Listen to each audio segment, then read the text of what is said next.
So now I am talking about the last muscle of mastication, which is your medial pterygoid muscles.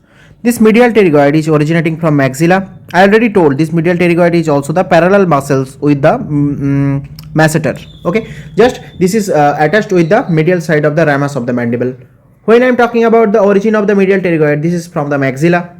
Not only from the maxilla, also the lateral pterygoid plate, medial surface of the lateral pterygoid plate. Previously I told from the lateral surface of the lateral pterygoid plate, your lateral pterygoid muscle is originating, okay, and inserted on the ramus of the mandible, and not only all the ramus of the mandible, also the angle of the mandible. Okay, so this is about the medial pterygoid muscles.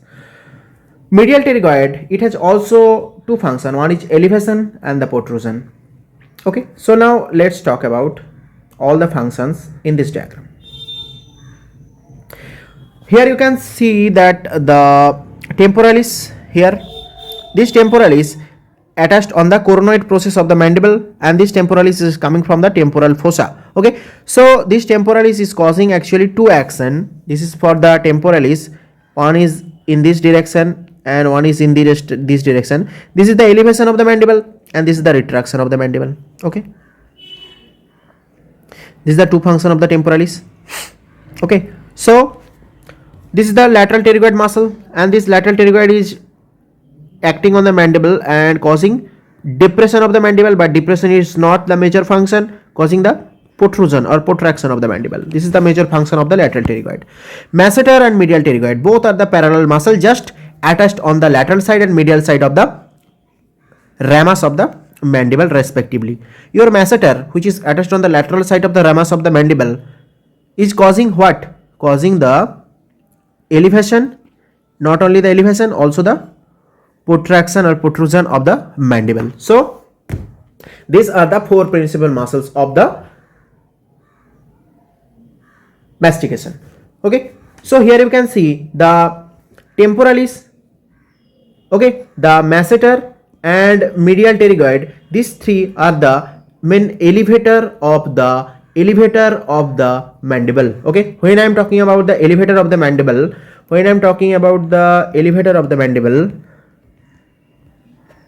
they are three.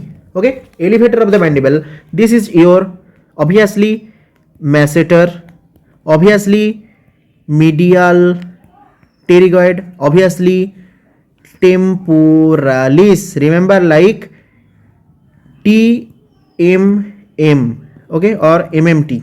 Anyways, okay, these are the main elevator of the mandible, and only one depressor. Can you tell me the name of this one depressor? Yes, antagonist muscles of these three is your lateral pterygoid muscle. This is your lateral pterygoid muscle. This is the antagonist. This causing the depression of the mandible. These are the principal muscles. Actually, your depression of the mandible is causing by three muscles. One principal muscles, the lateral pterygoid, and other two muscles, the mylohyoid and the anterior belly of the digastric. So let's talk these things here. When I am talking about the depression of the mandible, so first of all, just I am drawing here the mandible, head of the mandible, coronoid process of the mandible, body of the mandible, ramus of the mandible. Okay, below the mandible, obviously this is your hyoid bone. Okay, I am writing H, hyoid bone. Okay, and somewhere at this region your mastoid process. Okay, so here you can see the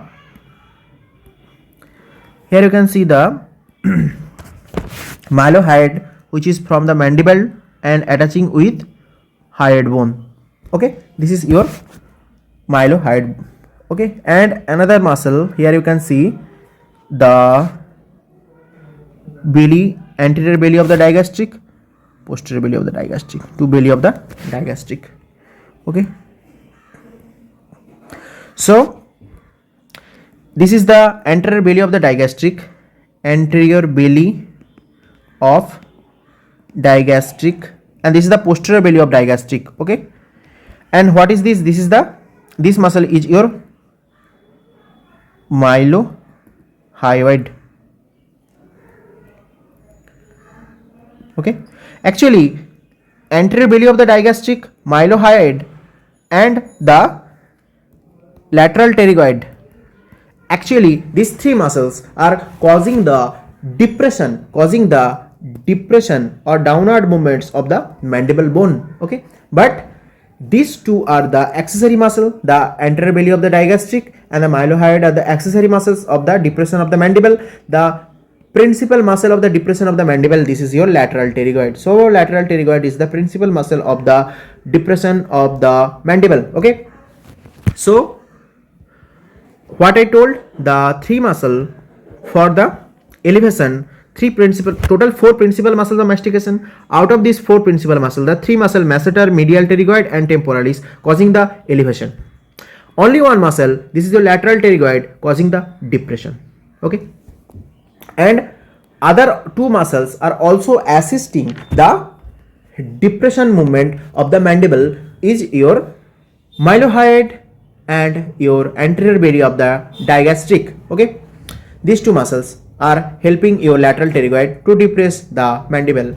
So when I am talking about the digastric muscle, just one important features or important thing which I want to add here is that the digastric muscle is a hybrid muscle, or the anterior belly of the digastric and the posterior belly of the digastric is originating from separate pharyngeal arch.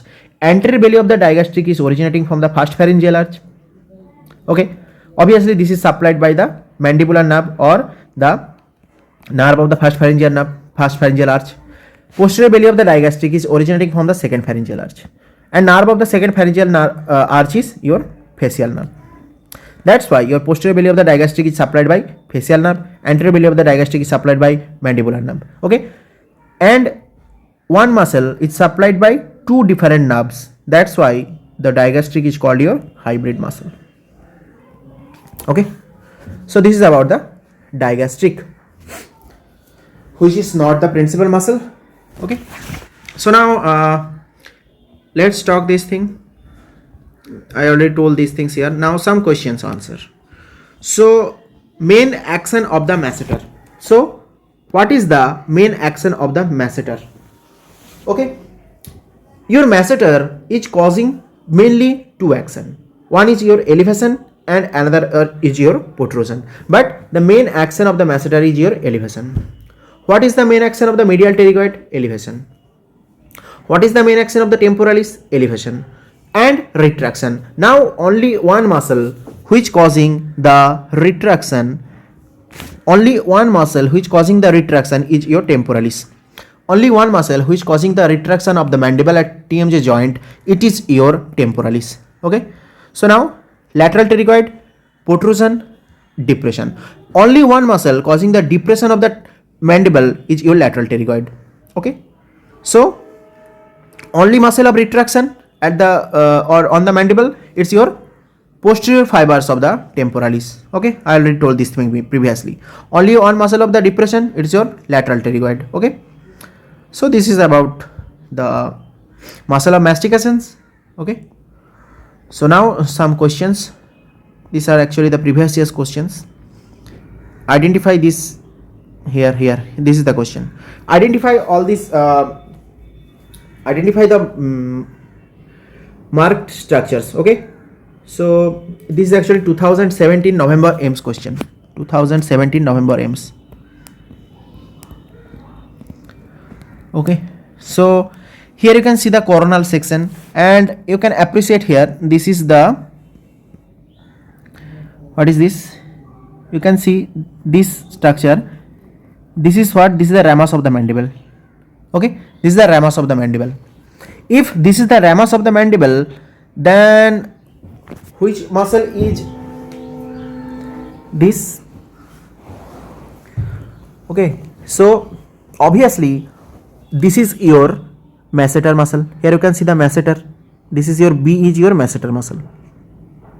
Masseter muscle M. What is C? C is coming from here. You can see C is your temporalis muscle. Temporalis muscle. Okay. And what is A? You can see the horizontal fibers here. A is your lateral pterygoid muscle. A is your lateral pterygoid muscle. So what is the function of the lateral pterygoid? Your lateral pterygoid is causing one, a depression of the mandible,